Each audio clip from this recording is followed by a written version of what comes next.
I am the Tofu Golem. Please enjoy the video. You need the file in the cloud and you signed in. Do that now.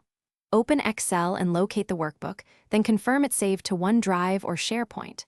Once done, select the worksheet you intend to share and make any final edits. These changes will sync.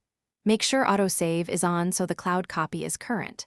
This is essential because local files cannot produce a persistent shareable link. Moving the file into OneDrive or SharePoint is the only way forward. Now generate the link. Click Share in the ribbon or File Share and pick Copy Link. You'll see link settings, select whether people can edit or only view, and whether the link works for anyone or only people in your organization.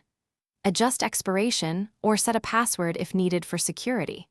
Once you pick the right permissions, click Copy Link and the URL is on your clipboard. This method ensures the link points at the cloud-hosted workbook, so others access the live sheet. Finish by pasting the copied link into a message or document and send it. Immediately verify access by opening the link in an incognito window or a different account to confirm permissions behave as expected. If recipients can't open it, go back to Share Settings. Ensure the file remains in OneDrive/SharePoint and the link type permits external access if needed. Troubleshooting tip. If the link forces a download or shows an error, double-check the cloud location and reset sharing permissions, then copy a fresh link. Thanks for watching. Consider subscribing if we helped you today.